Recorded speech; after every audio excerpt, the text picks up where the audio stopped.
নির্বাচন করতে আসে, আপনাদের কাছে ভোট চাইতে আসে, আপনারা কি সেটা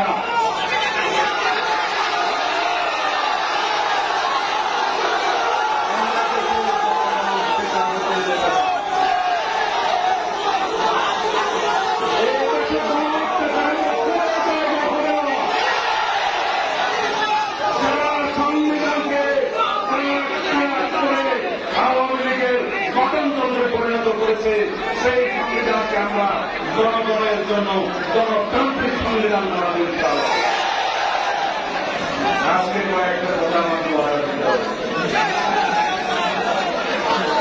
আপনারা সবাই বাংলাদেশের মানুষ, বাংলাদেশের নাগরিক, বাংলাদেশি পরিচয়ে আপনারা বাংলাদেশে বসবাস করবেন। আমরা কেউ হিন্দু, মুসলমান, বৌদ্ধ, খ্রিস্টান কাউকে ভেদাভেদ করব না। সবাই এদেশের নাগরিক, সবাই যারা ধর্ম পালন করবে, কিন্তু এই দেশে কোন কেউ সংখ্যালঘু হবে না। সবাই বাংলাদেশের নাগরিক হবে, সবার সমান অধিকার থাকবে। বৈষম্যমূলক কোন চাকরি নিতে এই দেশে থাকবে না। আমরা সবাই বাংলাদেশি, আমরা সবাই রাজা এই বাংলাদেশে, মুক্ত গণতান্ত্রিক বাংলাদেশে, স্বাধীন বাংলাদেশে আমরা সবাই স্বাধীনভাবে মুক্তভাবে আমাদের সকল অধিকারকে সংরক্ষণ করব।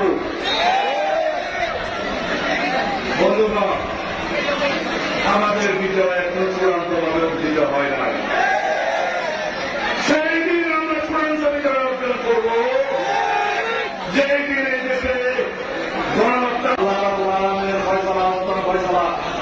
আল্লাহ দরবারে অস্ত্র সজানের প্রার্থনা করতাম, ইয়া আল্লাহ, তুমি আমার খবর আমার ওয়ারিসকে দিলে যাবে না, আমার কি বাংলাদেশের মাটিতে জানাজা হবে না? আল্লাহ রাব্বুল আলামিন কবুল করেছেন আপনাদের দোয়ায়। আল্লাহ রাব্বুল আলামিন আমার জীবন ফিরিয়ে দিয়েছেন, মৃত্যু বুক থেকে আমাকে আজকে আপনাদের সামনে দাঁড় করে দিয়েছেন।